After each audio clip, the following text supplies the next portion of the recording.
Selamat pagi dan shalom. Haleluya, puji Tuhan. Kita akan sambut firman Tuhan pagi hari ini dengan satu pujian, karya terbesar dalam hidupku. Dengan segenap hati katakan kasih yang terindah, hati yang mulia, kasih yang terindah,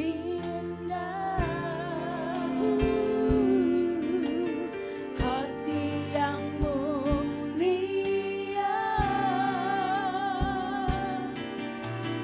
hanya ku temukan di dalam-Mu, Yesusku. Pujian dari hatiku, pujian dari hatiku, selalu di setiap waktu Tuhan.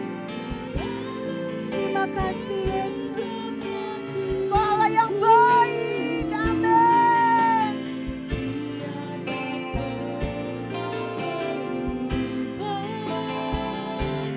Kasih-Ku, karya terbesar dalam hidup kami Tuhan. Yesus, yang samakanku, Engkaulah harta yang tak ternilai, yang ku miliki dan ku hargai. Yesus, Engkau ku kagumi.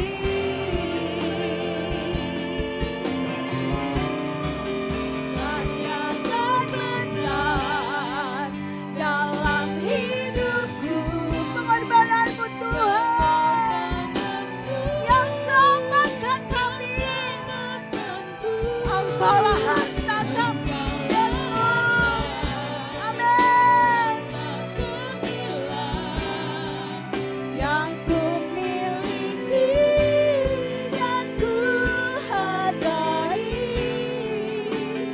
Yesus, Engkau ku kagumi. Yesus, Engkau, Yesus, Engkau ku kagumi. Yesus, Engkau, Yesus, Engkau ku kagumi.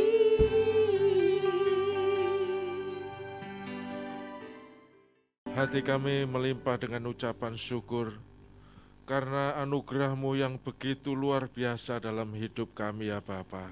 Engkau bangkit, Engkau menyelamatkan kami, dan kami bersuka cita karena Engkau Allah kami yang luar biasa, yang mengasihi kami lebih dari segalanya. Olehnya ucapan syukur pujian kami hanya kepada-Mu ya Tuhan.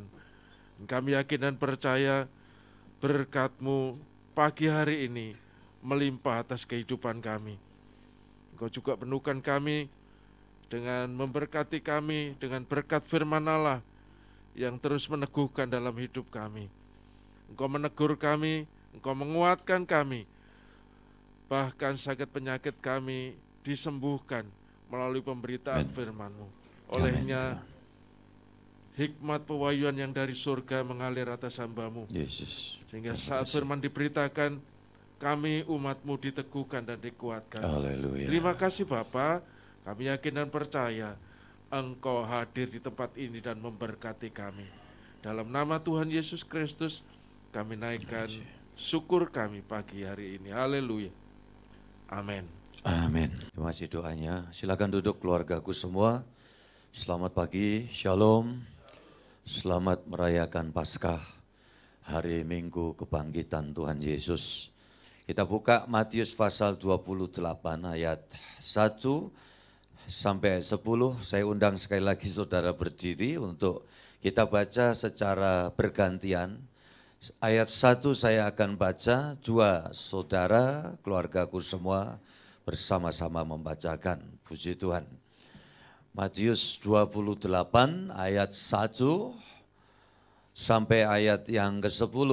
Ini kisah abadi yang tak pernah lekang zaman ya, oleh keadaan apapun, puji Tuhan.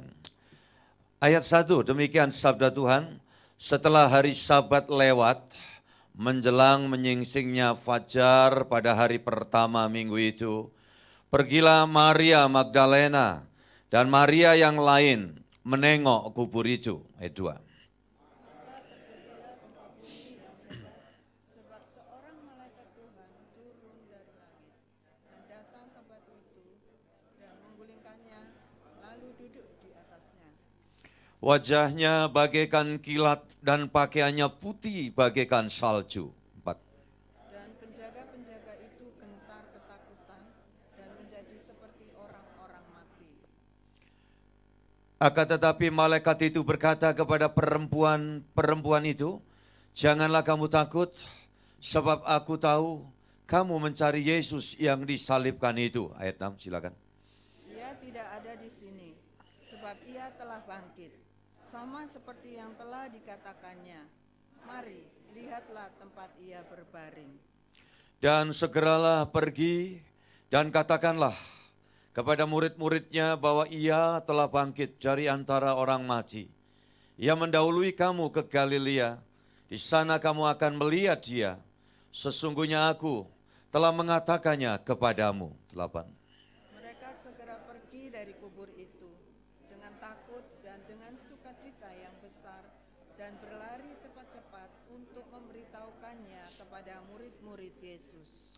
Tiba-tiba Yesus berjumpa dengan mereka dan berkata, "Shalom bagimu." Mereka mendekatinya dan memeluk kakinya serta menyembahnya. 10. Maka kata Yesus kepada mereka, "Jangan takut, pergi dan katakanlah kepada saudara-saudaraku, supaya mereka pergi ke Galilea, dan di sanalah mereka akan melihat aku." Semua katakan, puji Tuhan. Pagi ini pagi istimewa, saudara-saudara, menjawab pertanyaan dari beberapa saudara tentang yang disebut Paskah itu Jumatnya atau Minggunya. Dan saya pikir pertanyaan ini bagus buat kita semua untuk dijawab. Saudara, bahwa Paskah itu meliputi baik dari saat dia disalib, karena Paskah Perjanjian Baru itu berkaitan erat dengan apa yang diberitakan dalam peristiwa Paskah dalam Perjanjian Lama. Dan Perjanjian Lama umat Israel dibebaskan dari Mesir menuju perjalanan menuju ke negeri Kanaan, negeri Perjanjian. Dan awal ditandai dengan penyembelihan domba yang diambil darahnya, dipercikkan di kiri kanan dan ambang pintu setiap rumah yang ada tanda darah itu terlepas dari malaikat pencabut nyawa. Mereka lewat begitu saja. Dan hampir seluruh keluarga Israel selamat.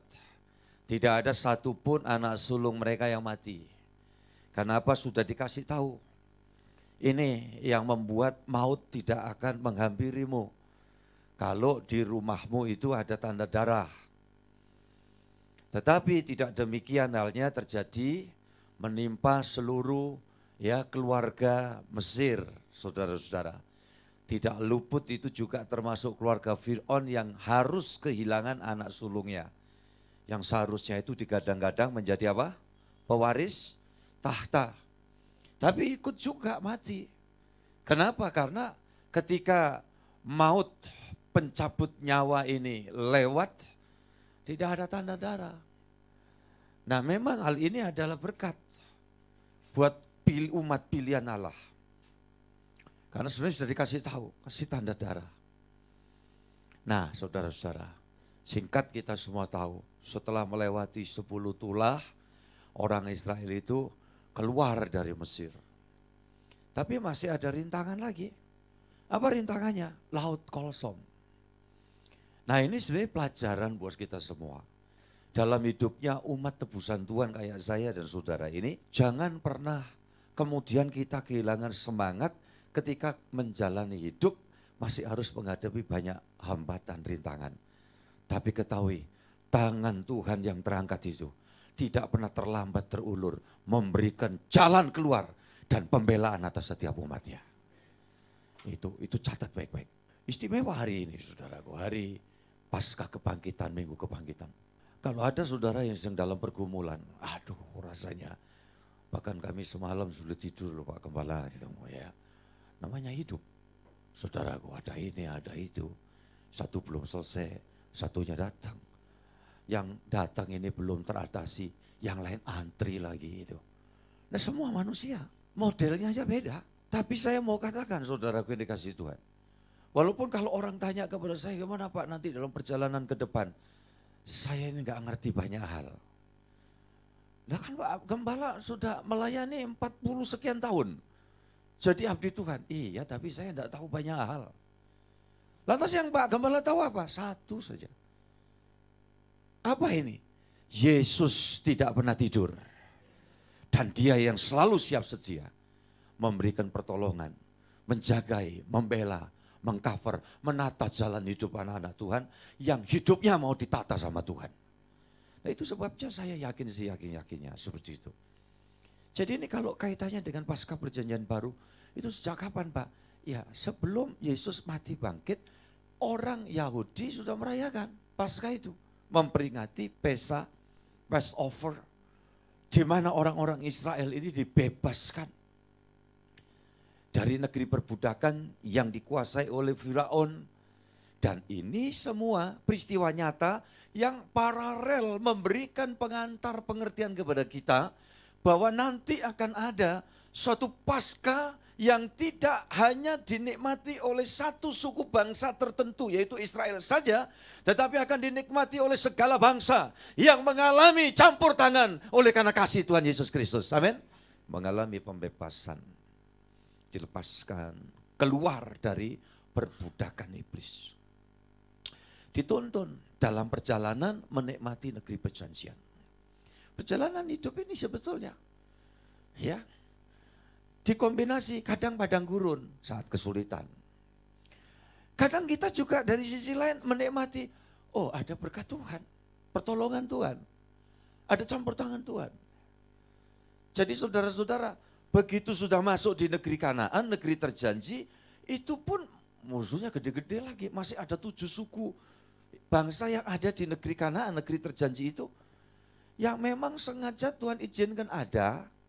Waktu ditanya itu, kenapa sih Tuhan? Jawabannya sederhana. Supaya generasi Israel yang tidak sempat ya mengetahui ya bagaimana perjalanan padang gurun itu menghadapi banyak rintangan, tantangan, hambatan dari musuh-musuh. Supaya ini generasi baru masuk di negeri perjanjian, supaya ngerti juga pengalaman perang rohani. Makanya saya selalu mengatakan, sebuah kesalahan besar ketika ada anak Tuhan berpikir, kalau saya sudah jadi Kristen, dulunya enggak Kristen gitu ya. Kan bisa saja terjadi di negeri ini kan kita mempunyai kebebasan untuk menentukan pilihan ya kan, faktanya begitu.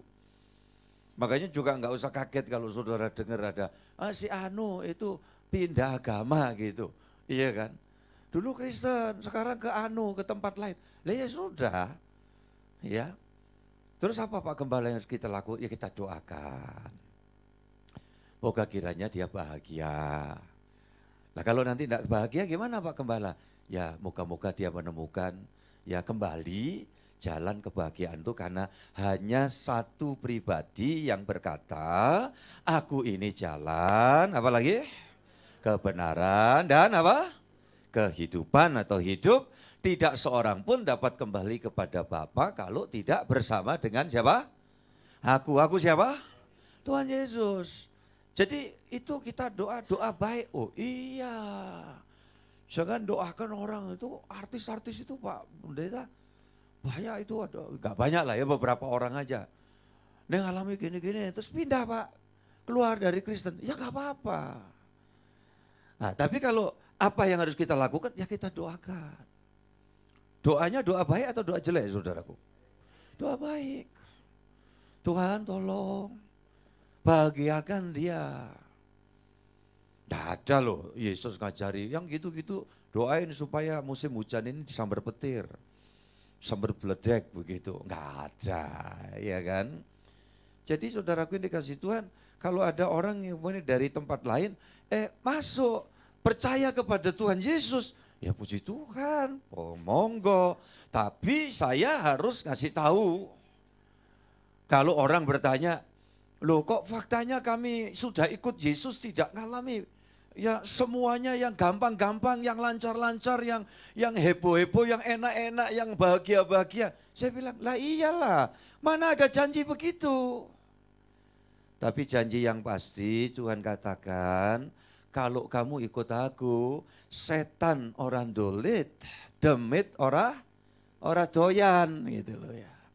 Diolak-alik ini mumpung durung sarapan ya. Setan ora doyan apa? Demit ora dolit. Saudara enggak bisa disentuh kuasa gelap. Itu yang pasti, itulah yang namanya selamat. Jadi selamat itu bukan, Pak saya ditemper dokar, tapi puji Tuhan cuma jentian kelingking saya saja. Aduh selamat saya Pak ya. Ya itu kan cuma peristiwa-peristiwa ya yang terjadi di dalam dunia ya segitunya saja. Tetapi kata selamat itu kita diselamatkan oleh Tuhan Yesus karena posisi kita orang berdosa itu dalam keadaan tidak apa? Tidak selamat. Gitu loh. Nah pada waktu kita datang kepada Tuhan Yesus, Yesus memberikan keselamatan yang pasti itu. Kenapa yang kita peringati Jumat kemarin dulu, adalah Yesus mati itu apa sih artinya? Masuk ke maut. Dan maut itu adalah tempat di mana muara semua arwah orang berdosa turunan Adam. Begitu mati copot dari tubuh langsung masuk plung di sana, disedot, ditarik kayak magnet. Karena semua orang telah berbuat dosa dan telah apa? Kehilangan kemuliaan Allah. Upah dosa adalah apa?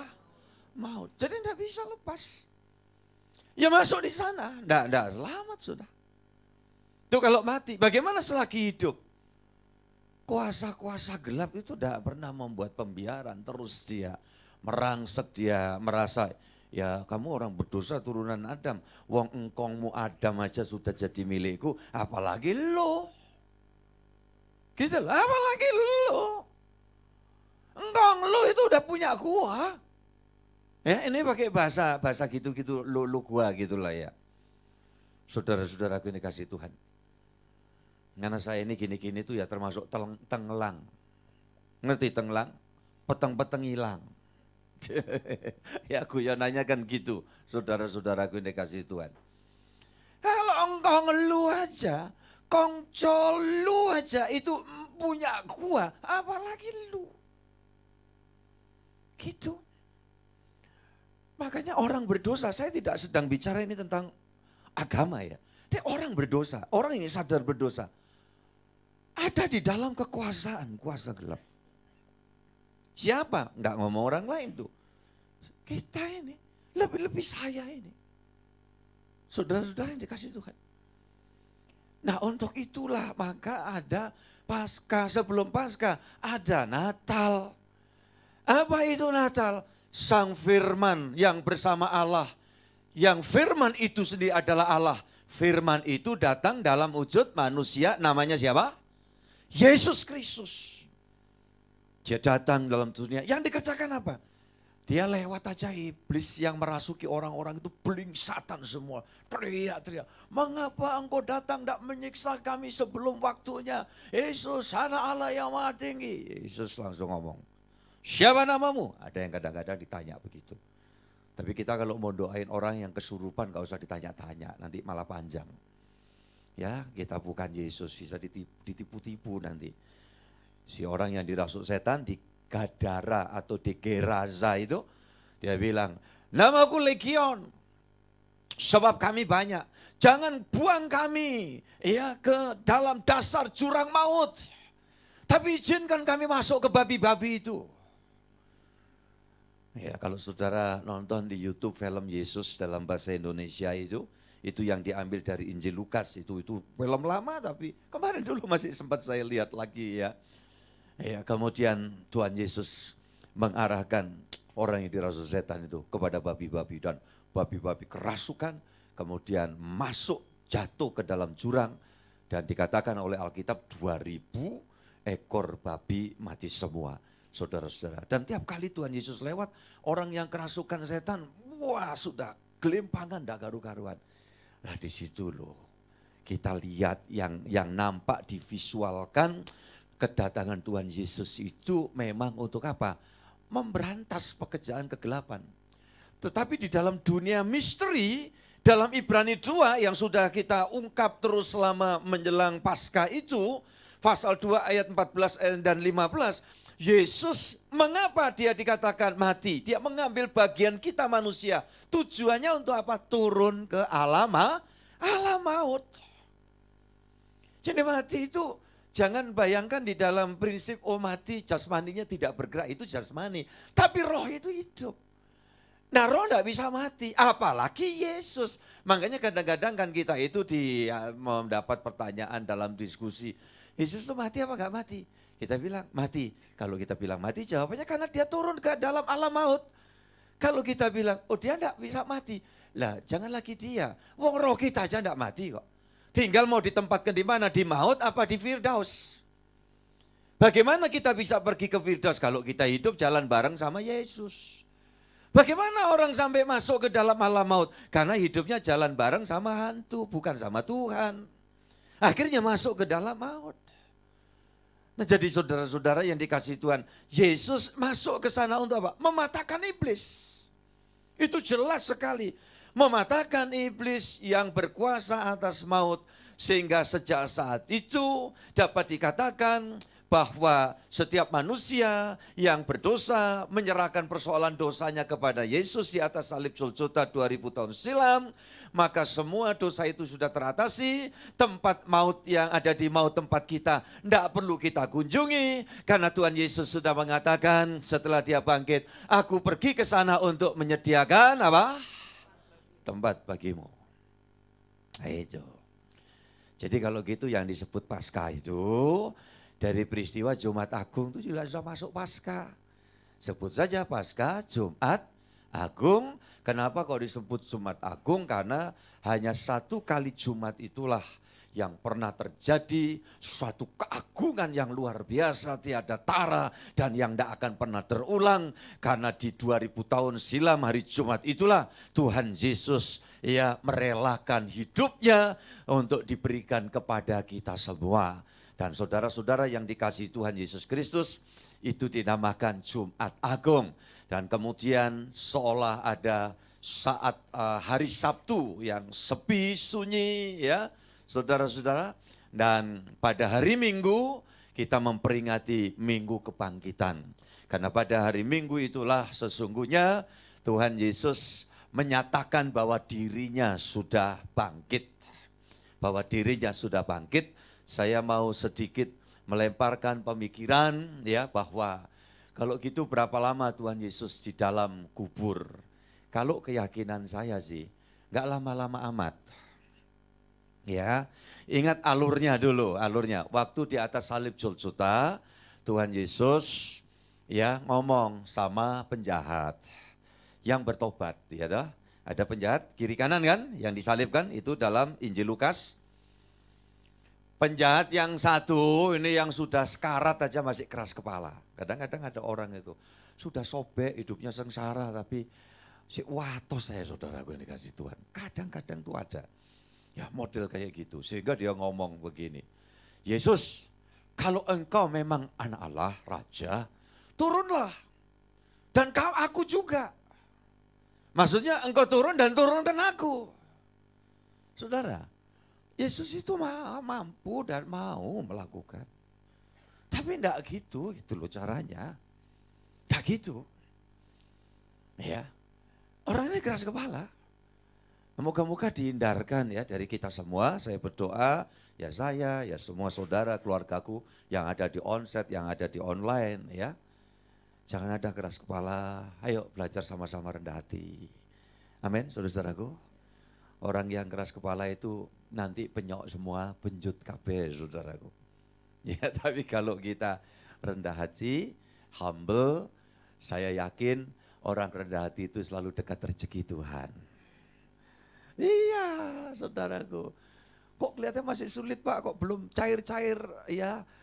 Berkat Tuhan, rezeki Tuhan kok belum turun-turun gitu. Jalan terus saja, Tuhan tidak pernah lupa. Rendah hati aja, harap dia. Semangat bekerja, ini kalau kaitannya dengan ya dunia kerja. Saudaraku yang dikasih Tuhan, tingkatkan skill, kemampuan itu. Nanti Tuhan yang janji itu dia setia. Dia tidak akan pernah biarkan saya dan saudara. Amin. Amin saudaraku. Dia itu begitu setia dan adil, makanya dia akan memberikan perhatian kepada kita semua ya. Sekali lagi jangan keras kepala, tegar tengkuk Alkitab pakai istilah itu ya. Nah yang satu rendah hati, disalib itu penjahat sama-sama penjahat residivis itu. Yang berkata, negur temennya, kamu aku itu layak untuk digantung di sini dipaku. So, kamu aku tuh jahat. Tapi dia ini enggak. Ini loh. Saudara yang dikasih Tuhan. Kan mesti ada alasannya ini. Pak, apa penjahat ini sebelumnya pernah dengar kisahnya Tuhan Yesus dalam perjalanan Tuhan Yesus memberikan berbagai macam pertolongan? Bisa iya, bisa tidak. Tetapi minimal penjahat ini mendengar apa yang sempat dikatakan Yesus di atas salib Golgota. Ketika dia berkata, Bapa, ayo kalimat itu saudara ingat tidak? Ampunilah apa? Mereka sebab mereka tidak tahu. Nah ini kalimat kata firman ini yang membuat seperti ia geluduk, ngampar dalam bahasa lokalnya. Ia menyentuh hatinya. Sehingga dia disadarkan, wah ini bukan orang sembarangan. Ini bukan pribadi sembarangan. Maka kemudian orang ini berkata kepada Tuhan Yesus, Tuhan, sekiranya kelak engkau kembali menjadi raja, ingat akan aku. Dan Tuhan Yesus berkata apa? Ada yang tahu? Tolong saudara, 1, 2, 3. Hari ini juga bersama aku kamu kemana? Ke Firdaus. Kata pentingnya apa saudara? Hari ini juga. Tidak lama setelah proses seperti itu, Tuhan Yesus kalimatnya yang terakhir, kuserahkan nyawaku. Kira-kira jam 3 sore. Karena itu batas transisi. Setelah lepas 3 sore, kalau sampai tidak mati karena besok itu Sabat. Orang yang disalib itu harus dipotong kaki tangannya supaya cepat mati. Jadi hitungannya menit loh itu. Karena peralihan jam. Buat orang Yahudi itu jam 3, selesai jam 3 itu bisa masuk. Pada hari yang baru. Saudara-saudara yang dikasih Tuhan. Nah di situ hebatnya memang, waduh Tuhan Yesus itu luar biasa. Dia bukan manusia, saya katakan bukan manusia. Ucapan bareng kalau saudara setuju. Yesus apa? Bukan manusia. Wujudnya ya sama dengan saudara dan saya. Tapi dia tidak sama dengan kita.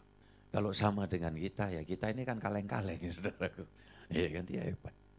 Dia agung. Dia luar biasa.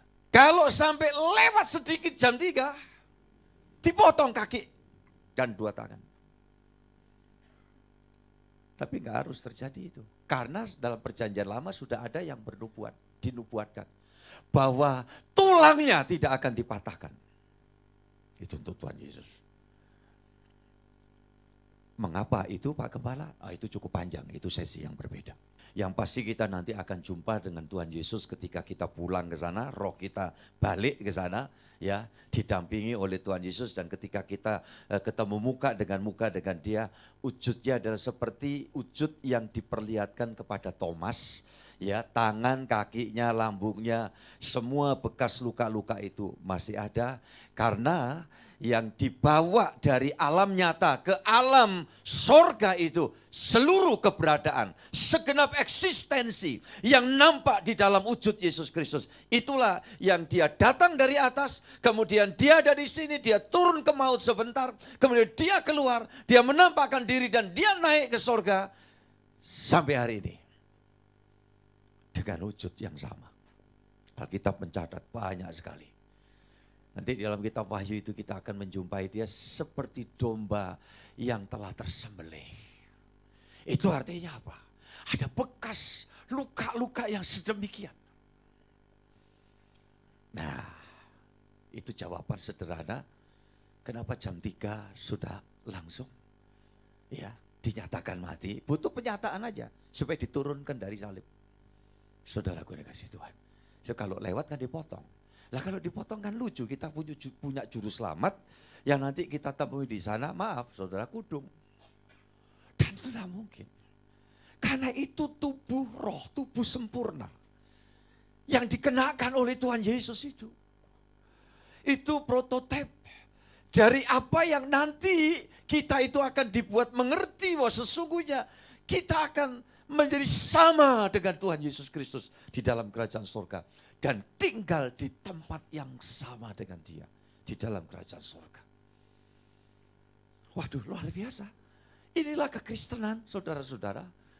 Bukan kemudian bertitik tolak pada halusinasi, membuat bayangan-bayangan yang menyenangkan secara lahiriah, secara dagingnya.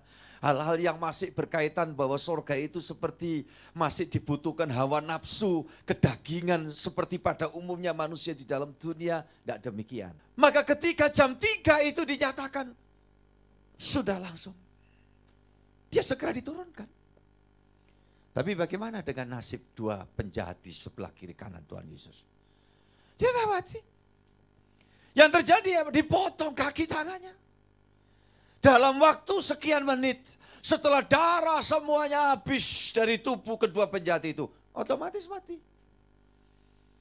Maka yang dikatakan Tuhan Yesus tadi, pada hari ini juga bersama-sama aku, kamu kemana?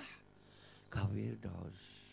Jadi tidak mati, dimasukkan kuburan, terus jasadnya itu ya terbaring lunglai di situ. Kemudian kebanyakan yang meyakini, tapi ya terserah. Roh Yesuslah yang turun ke maut, jasadnya ditinggal. Saya tidak yakin seperti itu. Bu Riyadi, tolong bacakan ayat 2 lagi Bu Ria, puji Tuhan. 1, 2 boleh dah. Setelah hari Sabat lewat, menjelang menyingsingnya fajar pada hari pertama minggu itu, pergilah Maria Magdalena dan Maria yang lain menengok kubur itu. Maka terjadilah gempa bumi yang hebat, sebab seorang malaikat Tuhan turun dari langit dan datang ke batu itu dan menggulingkannya, lalu duduk di atasnya. Ayat 3 Bu, lanjut. Wajahnya bagaikan kilat dan pakaiannya putih bagaikan salju. Puji Tuhan, haleluya. Dan kalau kita lihat di ayat yang keempat itu, dan penjaga-penjaga itu gentar ketakutan dan menjadi seperti orang mati. Akan tetapi malaikat itu berkata kepada perempuan itu, perhatikan saudaraku, janganlah kamu takut sebab aku tahu kamu mencari Yesus yang disalibkan itu. Ia tidak ada di sini sebab ia telah bangkit. Sama seperti yang telah dikatakannya. Mari lihatlah tempat ia berbaring. Dan segeralah pergi dan katakanlah kepada murid-muridnya bahwa ia telah bangkit dari antara orang mati. Ia mendahului kamu ke Galilea dan di sana kamu akan melihat dia. Sesungguhnya aku telah mengatakannya kepadamu. Waktu batu digulingkan terbuka, saya mau tanya, Yesus ada di situ? Ya tidak ada. Makanya saya katakan, jasad Yesus, ini pakai bahasa manusia, sebenarnya tidak layak juga saya mengungkapkan itu. Tapi tubuh Yesus atau keberadaan Yesus yang dimasukkan dalam kubur bentuknya gua, ditutup batu gede. Saya meyakini Iya kan? Begitu batu itu ditutup. Kan sekarang ini proses. Pemotongan kaki tangannya si penjahat tadi, 2 tadi yang disalib. Bisa masih ngikuti saya saudara-saudaraku? Proses kematian kan sedang berjalan kan? Sementara batu kubur sudah ditutup. Sesungguhnya saya meyakini saat itu juga Tuhan Yesus membuat pendampingan terhadap satu orang. Yang bertobat kan satu orang penjahatnya. Bukan dua-duanya kan? Satu orang. Satunya tadi Atos Dase ya. Keras kepala kan Atos Dase. Ya, yang satu ini diantar oleh Tuhan. Lah ini spontan aja dalam pemikiran saya. Kalau gitu yang satu yang gak didampingi Tuhan Yesus terus kemana? Kira-kira didampingi siapa terus pergi kemana? Tolong sudah jawab.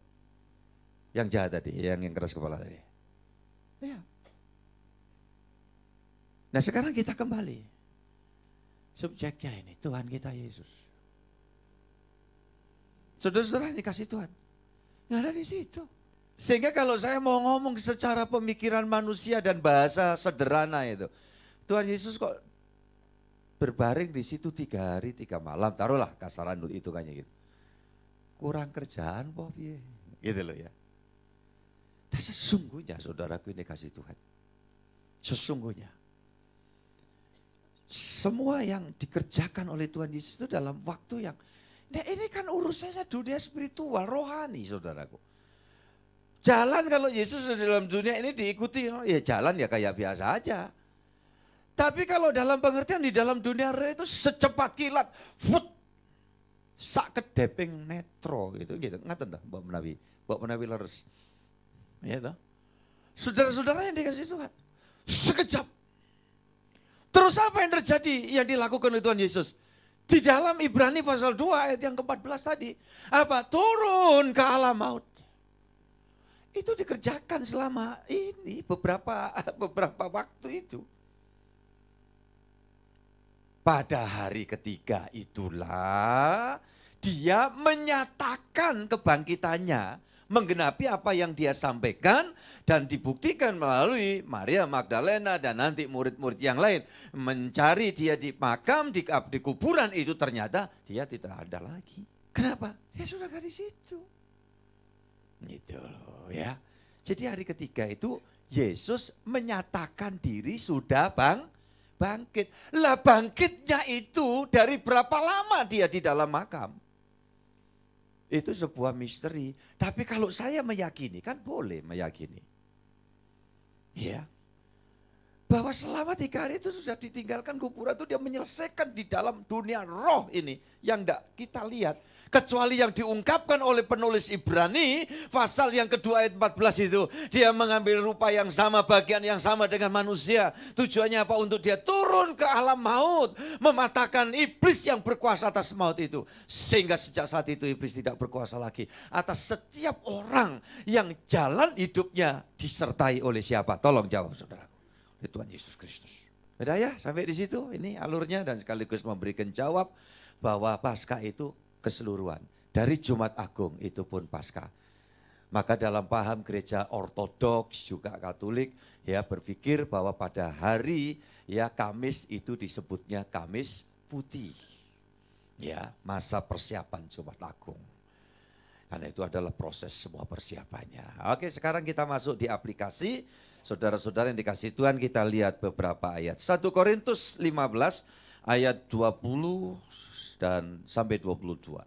Tetapi yang benar ialah bahwa Kristus telah dibangkitkan dari antara orang mati sebagai yang sulung dari orang-orang yang telah meninggal. Sebab sama seperti maut datang karena satu orang manusia, demikian juga kebangkitan orang mati datang karena satu orang manusia.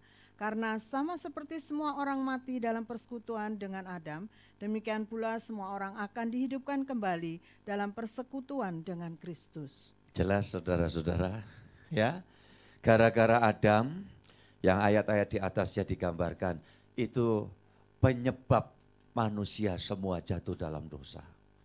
Karena jatuh dalam dosa tadi saya sudah katakan, mau tidak mau jadi di bawah kekuasaan iblis. Yang saya bilang, engkong lu aja itu punya gua, apalagi lu. Itu loh.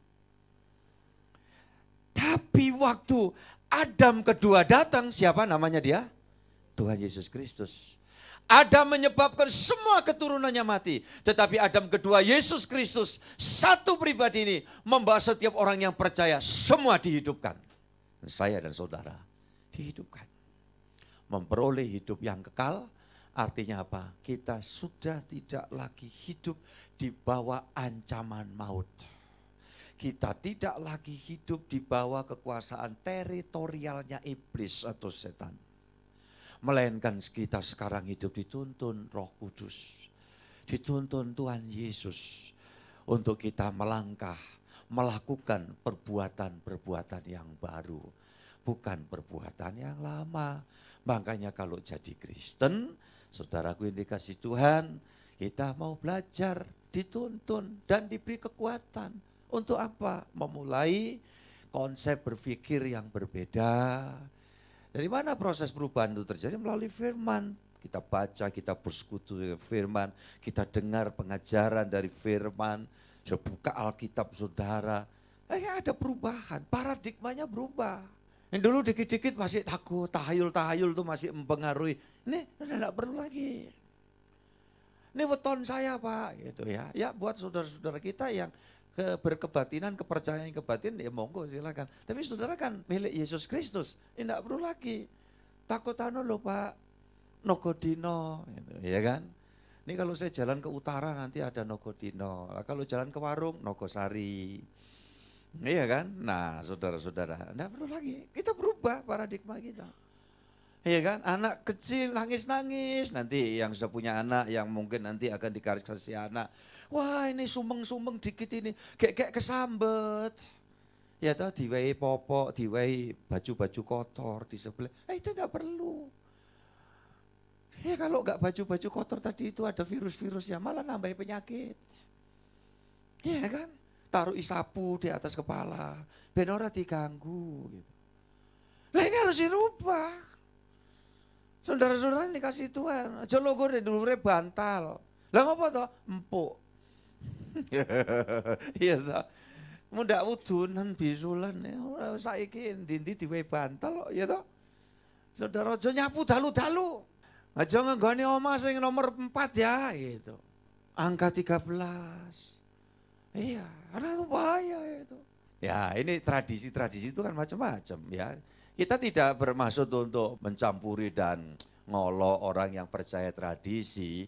Nah kalau itu kepercayaan tradisi seperti itu ya monggo. Tapi kan saya sedang bicara kepada orang-orang yang sekarang sedang belajar mengiring Yesus dengan sungguh-sungguh. Menghayati penyertaan Yesus itu menyelesaikan semua kesulitan misteri. Amin saudaraku. Nah saya harus ngomong hal-hal yang buat orang Kristen, kita harus terhindar dari semua itu. Itu loh. Kenapa? Karena Yesus sudah memerdekakan kita, sudah membebaskan kita. Lanjut, 1 Petrus pasal 1 ayat 3 sampai 5. Ini makna Yesus bangkit. Korelasinya dengan kita, gereja Tuhan apa?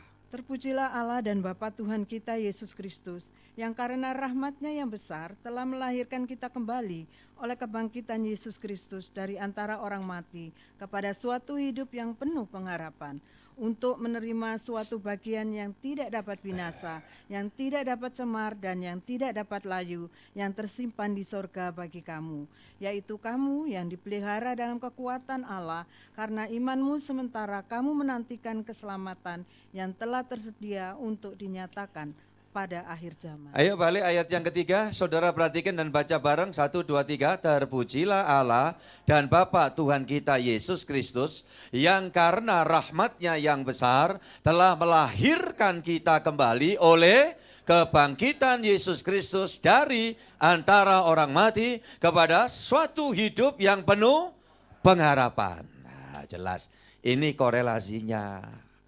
Kalau Yesus tidak mati bangkit, saya dan saudara hidup tidak akan pernah memiliki pengharapan. Kenapa? Karena hidup terkungkung oleh kekuatan gelap dan kuasa dosa yang terus membuat kita itu sulit untuk melangkah di dalam langkah hidup yang baru. Kita diajari yang baik, kepingin melakukan yang baik. Baik belum keluar, yang jahat keluar duluan. Ya ini ya. Ya kita mulai punya pengharapan. Harapannya apa? Bukan cuma harapan di sini saja. Jadi kalau Pak pengen punya masa depan yang baik, bagus. Anak-anak yang usia sekolah, masih student, kuliah, sekolah kuliah yang benar. Pasti masa depanmu bagus. Orang tua semua mendambakan anak-anaknya hidupnya nanti bagus. Ditata Tuhan. Itu doa yang bagus, harapan yang bagus. Semua kita ingin supaya masa tua kami itu juga terpelihara, Pak. Saya katakan tidak mustahil, Tuhan menjamin itu. Sampai masa putih rambutmu, masa tuamu aku tetap menggendongmu. Saudaraku ini kasih Tuhan. Tapi ingat, pengharapan tidak cuma selesai di situ aja. Pak, kalau kami kepingin kaya, sugih itu gimana? Boleh Pak? Boleh saja. Jalani hidup, ikuti ritme Tuhan, kerja keras. Jangan halu. Ya, jangan andai. Itu enggak benar. Kerja yang benar, yang bagus. Salah? Enggak. Kalau Tuhan memberkati, berkat kekayaan akan membawa engkau lebih rendah hati dan memuliakan Tuhan. Kalau sudah diberkati, ya, ada kemampuan dan kapasitas dikasih Tuhan, lebih jaga hidup. Jangan berubah setia. Jangan neko-neko. Karena saya mau kasih tahu kecenderungan manusia itu kalau hidupnya enak itu ada kecenderungan rentan jalani yang neko-neko. Nah tolong jangan nanti keselamatan itu bisa ditekep sama buto ijo. Iya kan? Orang selalu berdebat dalam diskusinya keselamatan itu permanen atau bisa hilang. Gitu. Kalau yang Tuhan kerjakan tidak bisa hilang. Ya itu Calvinis. Tetapi saudaraku pemikiran yang lain berkata, oh bisa hilang kalau kamu tidak nempel sama Tuhan. Dan tidak ada waktu lagi, ya bisa saja. Itu sebabnya hati-hati, mana Pak yang benar, dua-duanya benar. Tuhan tuh memberi yang luar biasa. Nah, itu sebabnya jangan aneh-aneh. Ya, tapi kalau ingin Pak kami mencapai ini boleh. Saya doakan. Saya kalau pagi, malam, mau tidur saya doain jemaat. Tidak ada doa jelek sedikit pun. Kalau saya katakan anak Tuhan itu harus siap pikul salib. Itu bukan berarti, oh pendeta kita itu anti kemapanan. Oh enggak, wong saya sendiri juga sudah melewati kesulitan perjalanan hidup. Saya lalui. Dan ketika Tuhan memberikan hidup lebih mudah di dalam menjalaninya. Selalu diingatkan Tuhan, hati-hati. Itu bahaya, itu ujian kalau kamu udah berhasil. Makanya pengharapannya di sini adalah pengharapan sorga melampaui segala sesuatu. Amin saudaraku. 2 Korintus pasal 5 ayat 14 dan 15. Sebab kasih Kristus yang menguasai kami. Karena kami telah mengerti bahwa jika satu orang sudah mati untuk semua orang, maka mereka semua sudah mati. Dan Kristus telah mati untuk semua orang, supaya mereka yang hidup tidak lagi hidup untuk dirinya sendiri, tetapi untuk Dia yang telah mati dan telah dibangkitkan untuk mereka. Jelas saudaraku dikasih Tuhan? Jelas kan ayat ini? Ayat 15, dan Kristus telah mati untuk semua orang supaya mereka yang hidup tidak lagi untuk dirinya sendiri, tetapi untuk Dia yang telah mati dan telah dibangkitkan untuk mereka. Untuk siapa? Ya untuk Yesus. Ayo hidup kita lakukan, kita persembahkan untuk Yesus. Untuk pekerjaan Yesus. Kemudian Yesus memerintahkan, kasihilah sesamamu. Kita lakukan tugas pelayanan itu. Makanya gereja ada, ya itu baik gereja secara bangunan, gereja secara organisasi, gereja secara pelembagaan atau gereja secara pribadi yaitu anak-anak Tuhan. Di mana ada di situ kiranya jadi berkat. Sebelum Lebaran kita akan bagikan kue tat yang biasa kami pesan dari The Neven, yaitu pabrikan. Saudaraku dari ujung ke ujung, belakang, RT, RW, kelurahan, teman-teman polisi, teman-teman Koramil. Ini salah satu bagian ketika diarahkan, yuk kita donor darah, kita donor lah selagi kita bisa. Nah ini terapkan di rumah saudara masing-masing. Saudara itu gereja. Gereja itu bukan bangunan ini. Ini yang sedang kita bangun itu cuma tempat berkumpulnya gereja sebetulnya. Makanya kita mau pakai darurat seperti ini nih mungkin barangkali keluargaku yang dari Lampung atau orang yang baru masuk. Loh kok gerejanya kok seperti ini Pak tempatnya? Ya enggak apa-apa, ini sementara. Yang penting Yesus hadir di tengah-tengah kita. Nanti bagus tingkat 3 itu pun sampai atasnya untuk outdoor itu lantai 4. Saudaraku dikasih Tuhan, satu hari juga akan tidak ada. Tapi gereja Tuhan, jemaat Tuhan, eklesia ini akan tetap tinggal selama-lamanya bersama dengan Tuhan kita Yesus Kristus. Kristen itu mesti ngerti gitu, praktek dalam hidup. Sampai kemarin dulu kan saya ngomong, tanam kalau tidak punya lahan itu pakai pot-pot itu kasih cabai, kasih apa. Iya, saudara kalau punya sumur bagikan di tempat-tempat ada warga yang butuh. Saudara ini saya praktekkan orang, Pak anak PDAM gak hidup, Pak ini selang tarik aja. Dari dulu rumah kebakar gak saya tempati, selama beberapa lama itu juga PLN tetap jalan untuk apa? Narik air sumur, saya pasang selang, saya tulisi silakan yang mau menggunakan air. Loh gitu aja, hidup itu gak usah sulit-sulit. Kalau aku ini, pusing saudara. Ya kadang ada orang, terus untuk apa? Tahu-tahu kita dibawa ke surga. Ya kan? Sambil menikmati berkat rezeki dari Tuhan dalam hidup, layani Tuhan dengan sungguh-sungguh, layani sesama, berbagilah kepada sesama. Kemudian apa saudara-saudaraku yang dikasih Tuhan? Sambil kita berjaga. Ayat terakhir, kita akan doa. Yohanes 12 ayat 26, saya silakan semua musisi untuk menyiapkan diri. Barang siapa melayani aku, ia harus mengikut aku, dan di mana aku berada, di situ pun pelayanku akan berada. Barang siapa melayani aku, ia akan dihormati Bapa. Amin, saudaraku. Barang siapa melayani aku, ia akan dihormati Bapa. Ini yang kita harapkan. Ya, itu sebabnya saya jadi hamba Tuhan bersama seluruh tim, para rohaniwan, para part-timer, para relawan. Kita lakukan yuk terus dengan harapan. Satu hari kita akan ketemu dan mendapat hormat dari siapa, saudaraku?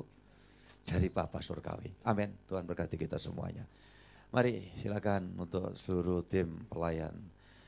Bu Diaken Riyadi, terima kasih Tuhan memberkati. Puji Tuhan. Haleluya, haleluya, haleluya. Tunduk kepala sejenak, kami mengucap syukur kepada Tuhan. Karena hari ini kami dapat merayakan Paskah kebangkitan-Mu, ya Yesus Tuhanku. Kami telah mendapatkan kebenaran firman yang kami yakin firman-Mu ini luar biasa. Mempunyai kuasa yang ajaib. Akan mengantarkan kami sampai kami meninggalkan dunia ini kelak. Dan kami masuk di dalam kerajaan-Mu. Tapi selagi kami belum tiba di sana, mampukan kami jadi berkat. Karena Paskah membawa kami dapat perdamaian untuk saling melayani satu sama lain. Dan melayani sesama kami. Apapun suku, agama, kepercayaannya. Yang penting kami mau menyalurkan kasih yang dari Tuhan. Terima kasih Tuhan. Ada sebagaimana ku ada, berdiri menghadap tatamu Bapa. Semua karena anugerah-Mu yang telah selamatkanku. Ku hidup dalam skala kelimpahan. Ku layak untuk melayani Tuhan. Semua karena anugerah-Mu tercurah bagiku. Mari kita berdiri sama-sama. Besar anugerah-Mu, berlimpah kasih-Mu, semakin hari semakin berdamai. Besar anugerah-Mu. Sekali lagi, haleluya. Besar Anugerah-Mu,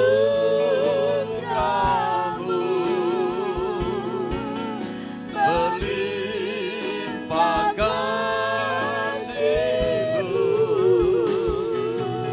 semakin hari semakin bertambah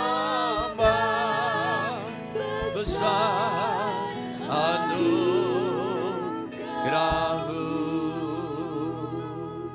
Kami semua mengucap syukur ke hadapan Bapa Surgawi untuk peristiwa hari ini, karena kami dapat mengenang, mengingat kembali suatu keagungan karya yang luar biasa. Terjadi perpaduan antara surga dan dunia ini, karena karya penyelamatan dinyatakan. Engkau sang juru selamat yang rela turun ke alam maut, dalam arti mati itu. Engkau keluar dari sana dan engkau menyatakan diri, lihat aku yang mati, tapi aku sudah bangkit dan aku hidup untuk selama-lamanya. Ketahui aku tidak akan pernah meninggalkan kamu sebagai yatim piatu, melainkan aku terus menyertai kamu sampai akhir zaman. Dan aku mengutus kamu pergi untuk menghasilkan buah, dan buahmu itu tetap. Jika dengan demikian kamu lakukan, maka sesungguhnya sukacitamu itu akan penuh, mengalir senantiasa atas hidupmu dan atas seluruh keluarga kamu. Tuhan, terima kasih untuk hal-hal ajaib yang Engkau katakan, yang Kau sampaikan, yang Kau beritahukan kepada kami. Dan ajari kami melangkah. Sekeluar kami di tempat ibadah adalah kami sedang menjalani pengutusan Tuhan, untuk kami menjadi terang, menjadi berkat, hidup kami bermanfaat. Baik perempuan, laki-laki, tua, muda, anak-anak, ingatkan kami senantiasa ya Tuhan, bahwa kami sudah dijamah, dilahirkan kembali melalui kuasa kebangkitan Tuhan Yesus Kristus. Maka yang seharusnya tampil, yang seharusnya nyata di tengah sekitar lingkungan kami, adalah hidup kami yang sudah tidak sama lagi dengan waktu-waktu yang lalu. Terima kasih Tuhan, Engkau jamah kami, Engkau berikan peneguhan, dan Engkau mengurapi kami. Terima kasih pasca kemenangan Engkau anugerahkan buat kami. Kami bersyukur buat segala kebaikan-Mu ya Tuhan, buat hari ini. Terima kasih Tuhan, terima kasih. Kau jamah saat ini yang lemah, yang datang dalam keadaan sakit. Bilur-Mu di salib itu mengangkut sakit penyakit kami. Dan jadilah sembuh dalam nama Yesus. Yang ada di online pun, terimalah berkat kuasa Tuhan yang tetap berlaku atas setiap kita yang percaya, beriman kepada-Nya sampai hari ini. Terima kasih Tuhan, Engkau yang memberkati semua yang dibutuhkan anak-anak-Mu. Berkat rezeki Engkau sediakan atas setiap apa yang mereka kerjakan, usahakan. Bahkan tidak mustahil Tuhan mampu membuat semuanya berhasil. Nama Tuhan dimuliakan dan hidup kami terus berkenan di hadapan Tuhan. Terima kasih, tangan kami terangkat untuk bersyafaat buat negara kami, Indonesia. Indonesia diberkati Tuhan, Indonesia penuh dengan kemuliaan Allah. Indonesia dibebaskan dari segala gangguan syaitan, dan Indonesia rukun sejahtera. Rezeki yang dari Tuhan terus melimpah atas segenap bangsa kami. Terima kasih Tuhan, kota, daerah, desa, bahkan batas-batas wilayah negeri ini, semua masyarakatnya di sana ada di dalam berkat Tuhan. Dan sertai perjalanan kami sebentar pulang, setelah kami menyelesaikan ibadah dengan syukur, bahkan setiap persembahan yang akan diunjukkan kepadamu Tuhan, Engkau menuntun, memimpin untuk kami mengerti makna memberi itu adalah ucapan syukur. Maka Tuhan akan mencatat, mengingatnya sampai kepada kekekalan surgawi. Terima kasih Tuhan, segala puji kemuliaan bagi-Mu kekal selama-lamanya. Dan dalam nama kasih Yesus Kristus itu, melimpah segala berkat sejahtera kepada kami dari hari ini pasca Tuhan sampai Maranatha, sampai Tuhan datang yang kedua kali hendak menjemput dan mengantar kami pulang ke Firdaus surgawi. Atas nama Bapa, Putra dan Roh Kudus Allah yang esa yang kami kenal dan sembah dalam Tuhan Yesus Kristus. Bapa, terima kasih.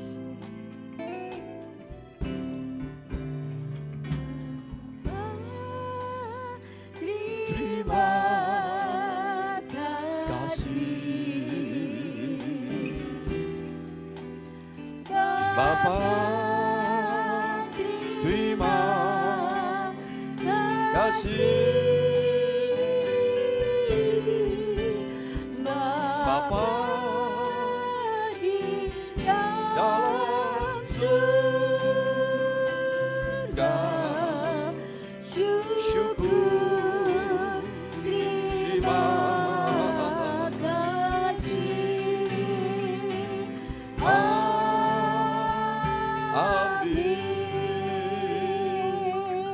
Amin, amin, amin. Silakan duduk, Tuhan memberkati saudara semua.